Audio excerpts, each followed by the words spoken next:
Valeu, galerinha. Obrigado pela atenção. Tá, nesse final de ano aí é muito perigoso o cara entrar numa onda ruim e começar a se estressar ou achar que tem problemas na vida, achar que tem coisas a resolver que não seja estudar. Eu já vi muita gente não passar no vestibular porque arruma rolo com namorada e fica estressado com o namorado no final do ano. Entendeu? É meio que arrumar um subterfúgio. Eu vou arrumar um probleminha pra me estressar, entendeu? Cara, ó, se tu é minimamente maduro, se teu namorado tá dando piti, ou se a tua namorada tá te estressando, dá um pé na bunda, porque tu tens que te preparar pra vida. E se o cara não tá tendo maturidade, ou a menina não tá tendo maturidade de deixar estudar com toda tranquilidade, é porque não é um bom parceiro, é um inimigo na verdade. Então fica ligado, amigo. Eu já vi colegas meus perder 2, 3 vestibulares porque no final do ano, eu estressei que não sei o que, eu não consigo mais estudar. O que? Tem cama pra dormir, comidinha, tudo bonzinho e tá com estressinho. Para com isso, hein? Tu para de arrumar sarna pra se coçar, tu viu o que dá. A pessoa não consegue se concentrar, certo? O negócio é o seguinte.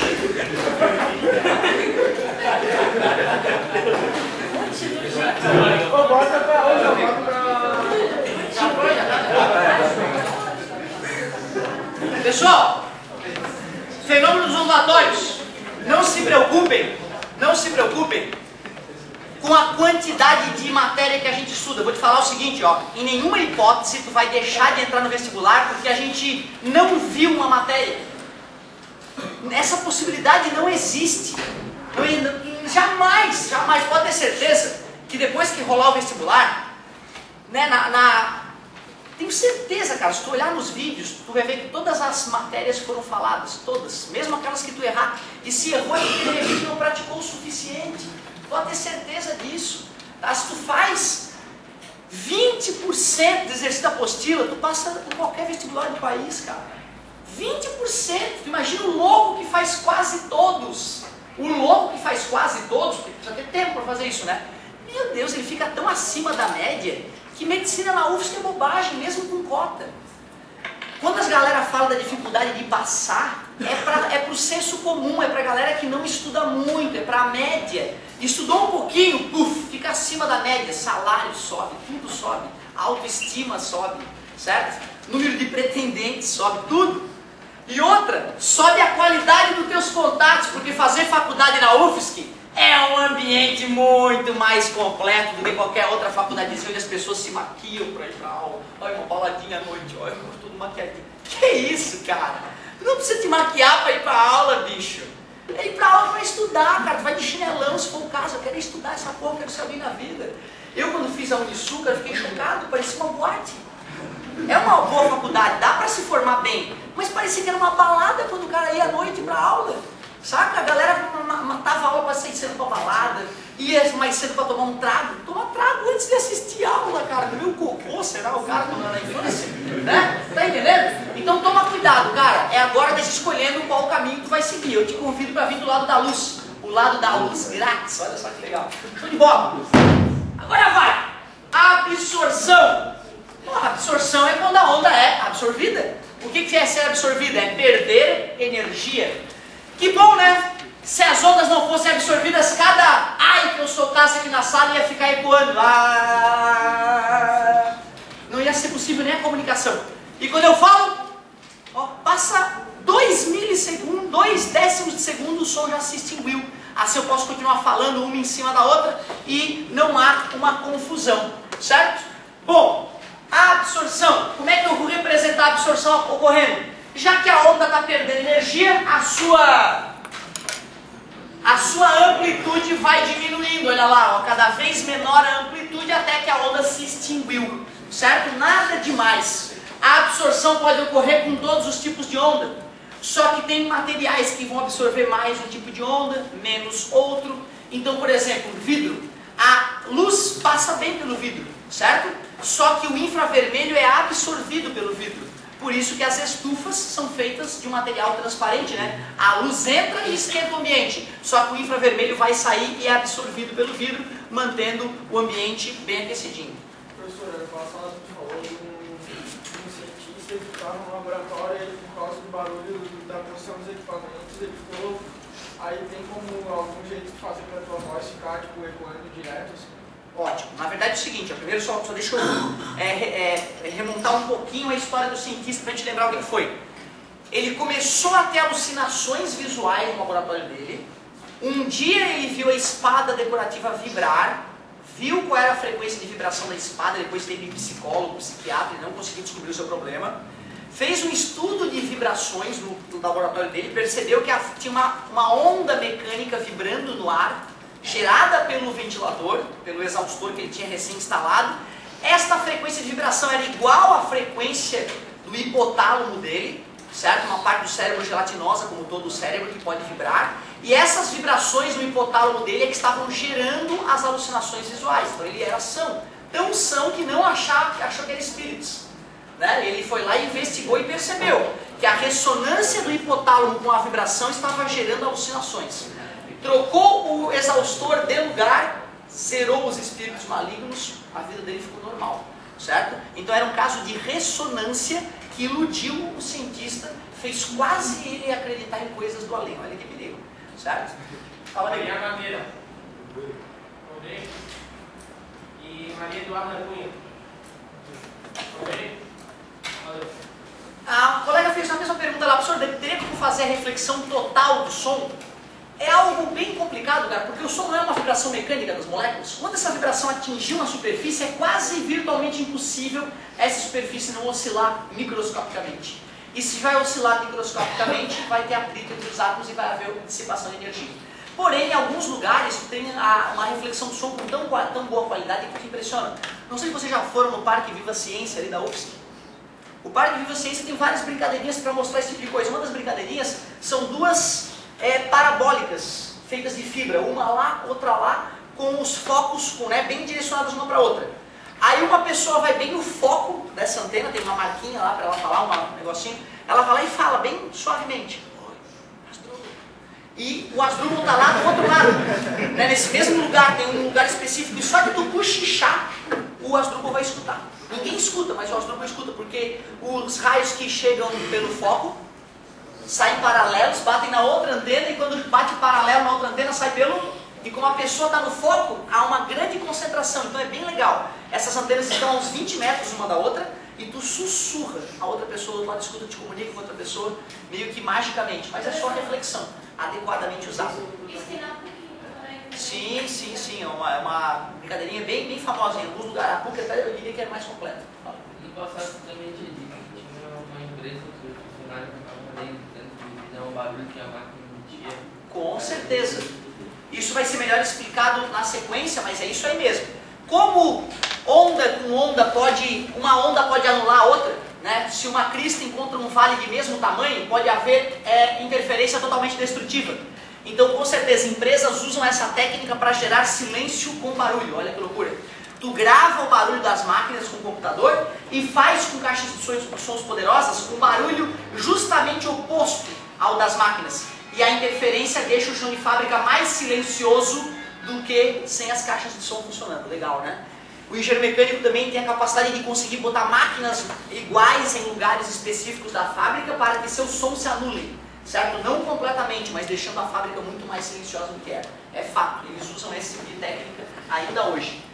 Pessoal, falei um pouquinho da absorção e vale lembrar que tem ondas que são complicadas de se absorver, né? Por exemplo, ondas luminosas. As ondas luminosas no vácuo, elas podem ficar bilhões de anos se propagando no vácuo sem serem grandemente absorvidas. Por isso que o homem tem fotografado galáxias que estão a 13 bilhões de anos-luz da Terra. Ou seja, a luz dessa galáxia ficou passeando 13 bilhões de anos, praticamente todo o tempo de existência do universo, né, do nosso universo conhecido até agora, até ser fotografado pelos nossos telescópios e satélites. Bizarro. Fala aí. Tipo, você uma vez falou que tinha um dia negro, que tinha achado uns 30% mais negro e tal. E, tipo, se estivesse naquele tamanho da Terra, não passaria uma luz pra Terra. O que significa? Tá, tu tá falando daquela lua que é muito mais escura que qualquer outro corpo até hoje estudado, que ela absorve 99% da radiação incidente nela. O que significa isso? Tipo, ó, na verdade é o seguinte, ó, esse corpo ele teria que bloquear totalmente o diâmetro do Sol. Nesse caso, a pessoa que estivesse com o diâmetro do Sol inteiramente bloqueado não perceberia a luz solar chegando até aqui. É bem isso mesmo, certo? No caso da Lua, a gente ainda consegue perceber, mesmo no eclipse total, em volta dela. Esse fenômeno ia continuar acontecendo, porque a luz ia difratar o corpo. Difração é um fenômeno que a gente vai estudar, que é o contorno que a onda solar, né? A gente até viu um pouquinho de difração já, né? Com o princípio de Huygens.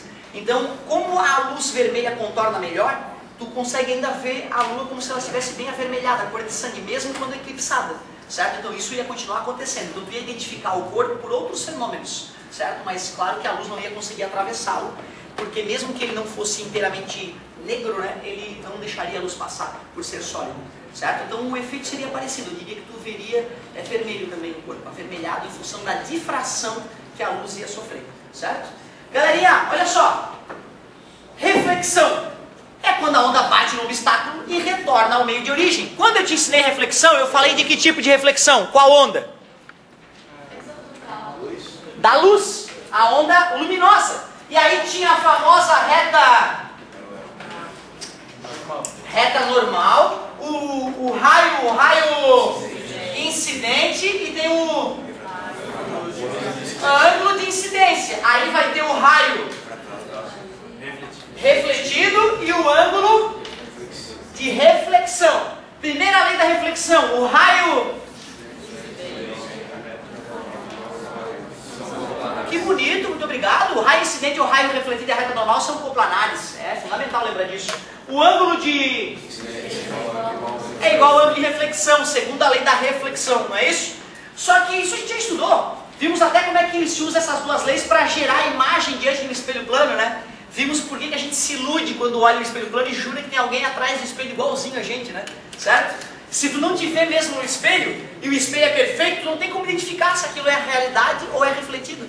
Certo? Interessante, né? Porque o cérebro encara que a luz anda sempre em linha reta, então o cérebro acaba não supondo que a luz, na verdade, não está vindo de trás do espelho, ela foi refletida pelo espelho. Certo? Até que tu tome conhecimento, é um espelho, aí tu começa a ficar ligado na brincadeira. Certo? Bom, só que se o som refletir, como é que eu vou representar? Se for a Jezebel e o Asdrubal grita, Jezebel! E aí, como é que ela escutou? Como é que eu vou representar isso acontecendo? Na verdade, cara, eu vou usar praticamente a mesma ideia. Olha só que legal. O som é uma onda mecânica longitudinal. Longitudinal. Ó, se não entendeu isso, é grave, tá? Já te aviso, vai estudar ondulatório e tá perdidinho. Então, ó, onda longitudinal. Como é que eu vou representar o som, portanto? Eu vou representar camadas de ar comprimida, camada de ar descomprimida, camada de ar comprimida, camada de ar descomprimida. O som vem vibrando dessa maneira, né? E como é que ele vai refletir? Olha, cara, eu nunca vi um raio de som, porque não existe. Mas na física a gente desenha. Pronto, um raio de onda. Aí tu desenha o raio refletido com as técnicas já estudadas. Por exemplo, tu pode pegar essa distância aqui, né? Duplicar ela para que o ângulo de incidência seja igual ao ângulo de reflexão. E aí tu desenha as camadas vibrantes, ó, comprimido, descomprimido, comprimido, descomprimido. Então sim, Jezebel vai escutar. Jezebel! O som bate no chão, reflete, Jezebel escuta. Certo? Ou seja, as leis da reflexão são leis gerais. Não interessa se é som, micro-ondas ou raio-x que vai refletir. Tudo bem? E no caso de ser uma onda longitudinal, tu ainda pode usar a representação de raio. Aí não é raio de luz, chama-se raio de onda. Beleza? Vamos ver como é que ficou então as novas leis com esse novo critério. O raio... Não. O raio de onda... Acabei de falar, gente. Raio de onda, pelo amor de Deus, não é pra fora. O raio de onda... O raio de onda refletido são... Agora a lei ficou geral. Não é só para a luz, para qualquer tipo de onda, inclusive sonora. Mas não existe o raio de som. Eu sei, cara, eu tô te falando que é uma ideia criativa, tá vendo? Um macetezinho para tu usar aquilo que tu já sabia de ótica para aplicar em outro tipo de onda. Tá perfeitamente né, é perfeitamente aceitável esse tipo de situação, nada demais. Bom, valeria a pena, né, o ideal seria agora eu escrever algo que a gente já chegou a comentar, eu acho, eco, reverberação e reforço sonoro. Cheguei a citar para vocês isso esse ano, né? Na próxima aula, na outra turma não deu tempo de eu escrever no quadro. Na próxima aula eu escrevo apenas para documentar, por desencargo de consciência, para eu poder falar para vocês, ó, passei no quadro, viu? Caí no vestibular, passei no quadro, né? Tirando o meu da reta, né? Botando a responsabilidade em cima de ti, que é o fato, né? Tu que tem a responsabilidade de estudar, de fato, e passar no vestibular. Então é o seguinte, na próxima aula eu vou escrever, mas vamos relembrar. O teu tímpano é um mini tamborzinho, lembra? Ô, tu viu? Ficou vibrando até agora há pouco, cara. O teu tímpano é assim, quando passa uma vibração pelo teu tímpano, ele fica vibrando, quanto tempo? 0,1 segundo aproximadamente, um piscar de olho, 0,1 segundo. E o som anda com que velocidade? 340 metros em 1 segundo. Oh, em um piscar de olho ele foi e voltou umas 2, 3 vezes aqui nessas paredes, enquanto eu falo. Beleza? Tudo bem para vocês? Se eu estou falando agora, passa uma primeira camada de ar vibrante pela tua orelha. Instantaneamente, praticamente, ela bate lá no fundo, bate no colega e já volta e passa de novo pelo teu tímpano. Teu tímpano já tinha parado de vibrar quando passou o segundo som? Não, porque ele demora 0,1 segundo para parar. E foi quase instantâneo a ida e a volta do som, já que ele anda a 340 metros por segundo. Quer dizer que enquanto eu estou falando com vocês, o som passa por vocês várias vezes, até que tu raciocine e compreenda a fala. Beleza? Ou seja, já que o teu tímpano continua vibrando e chegou uma vibração igual àquela que o fez vibrar pela primeira vez, ele vibra mais ainda. Isso chama-se reforço sonoro. É quando a reflexão do som é praticamente instantânea, pequenas distâncias. Porém, se tem distâncias maiores até os obstáculos refletores, tu começa a sentir o som modificado, vibrante, esquisito. Para vocês talvez não aconteça, mas aqui nesse ponto, ó, eu já começo a escutar reverberação. Parece que tem um Otávio falando lá do fundo, não é? Ele fala praticamente ao mesmo tempo que eu, mas tem um Otávio lá falando, para mim é desagradável. Pode me prejudicar a voz pelo fato do cara querer falar mais alto, já que eu não estou me escutando bem, certo? Os artistas reclamam muito disso, né, do retorno, né, para ele poder cantar e escutar a própria voz. Bom, se eu então tenho um tempo de reflexão que se aproxima do tempo de persistência auditiva, qual é o tempo? 0,1 segundo, o meu tímpano está quase parando quando chega o som de novo e faz ele vibrar de novo. Por isso que tu sente o som quase se separando um do outro. Então, se a reflexão do som demora 0,1 segundo aproximadamente, quase eco, é a reverberação. Finalmente, se o tempo para o som passar pela segunda vez pela tua orelha demorou mais que 0,1 segundo, teu tímpano já parou. E como o tímpano já parou e passa um novo som, tu sente como se fosse um eco. Ou seja, reforço sonoro, reverberação e eco é tudo reflexão do som. A única coisa que diferencia um do outro é o tempo de reflexão. Quase instantâneo, reforço sonoro. Quase 0,1 segundo, reverberação. E mais que 0,1 segundo ou igual a 0,1 segundo já consideramos eco. É isso aí. Se eu tiver um lugar que não tenha nada, só um plano, quando eu der um berro e eu escutar eco, onde é que vai vir refletido? Aí é que tá ótimo. Se tu medir o tempo que demorou, né, uma situação delicada, precisaria de equipamentos, né, um computador de repente, e depois ir no computador e ver quando é que tu berrou e quando chegou. Basta tu ver quanto tempo demorou para voltar. Aí tu joga a fórmula da velocidade, né, velocidade é distância sobre tempo. Tu sabe o tempo, a velocidade do som 340, e tu sabe a distância que o som andou. Como ele foi e voltou, tu divide por 2. Aí é só procurar qual é a parede que estava nessa distância, tu vai saber onde é que o som refletiu. Mas se for muito longe, eu não vou escutar eco. Ah, não, aí tem a absorção, né? Concorda comigo? Tem a absorção, então o fato de a absorção estar atuando vai prejudicar. Então, o bom, assim, o perfeito para eco é 17 metros, né, cara? Porque 17 metros, 17 mais 17, 34. 34 metros para uma velocidade de 340 metros por segundo demora 0,1 segundo. Então, é a menor distância que tu já escuta eco, então vai ser o melhor eco. Porque se tu for para 20 metros, já tem 6 metros a mais, né, de ida e volta ali para o som ser absorvido, já talvez não seja tão intenso. Beleza? Show de bola. É canyon, né? Canyon é legal, uma paredona bem grande ali, para quem for no Rio Grande do Sul visitar os canyons, né, cara? Tanto se fala em Grand Canyon e aqui do nosso lado, nosso vizinho, tem canyons fantásticos para serem visitados com a família, né? Tu vai num canyon desse, cara, é a experiência de eco mais legal que tem, sem dúvida nenhuma. Tem situações com várias paredes em várias distâncias, né? Tu erra uma vez e tu retorna lá 3, 4 ecos. É bem interessante, certo? Galerinha, reflexão do som, reflexão de qualquer onda, as leis vocês me mostraram que lembram. Agora vimos a representação de uma onda longitudinal refletindo, nada demais. Reflexão de ondas em corda, algo bem específico. Bem raro de aparecer e de cair, mas se tu lembrar disso, e eu acho que dá para relembrar usando a intuição, tu vai sair na frente. Bom, olha só, perdão querida. Uma cordinha com a extremidade fortemente amarrada na parede, pode ser um gancho de rede ou parafuso ali, fixo. Fiz uma crista. Quando essa crista chega lá no parafuso fixo, vai conseguir puxar a parede para cima? E tu já viu o que acontece quando tu pega algo fixo e tenta puxar? Um sacão, né, cara? Pega uma corda, amarra num tronco e tenta puxar para tu ver. Pode até machucar tua mão. Esse tranco que vai dar vai fazer com que a onda, na hora que tentou puxar o parafuso para cima, foi jogada para baixo. E aí o pulso volta em forma de vale. Sempre que uma corda está com a extremidade fixa, a reflexão ocorre como inversão de fase. Se era vale, ia voltar em forma de crista. Bem simples e diria que até intuitivo. É só tu imaginar o que vai acontecer com a corda quando ela atingir a extremidade fixa. Porém, pega a mesma maldita corda, igualzinha a corda. Pego um anel metálico e amarro a corda no anel metálico. E pego esse anel metálico e passo pelo cano. Vamos botar um lubrificante legal ali para oscilar sem atrito. Tudo bem para vocês? Peguei e estiquei a corda. E depois que eu estiquei a corda, produzi uma crista. Quando essa crista, ela vai erguendo a corda. E quando ela passou, a corda volta à posição de equilíbrio. Quando essa crista chegar no anel, vai conseguir erguer o anel? O anel é móvel, está lubrificado, praticamente não tem atrito. Quando o anel subir, ele vai produzir uma crista. Concorda? E a crista vai retornar. Por isso, se a reflexão na corda ocorre com a extremidade móvel, já que a extremidade pode se mexer, ela produz o mesmo pulso que atingiu. Isso, se nós mantivermos a tensão da corda e virtualmente decidimos que não vai ter atrito, ela voltaria com as mesmas características. Um colega na outra turma perguntou, o senhor não ia ser absorvido?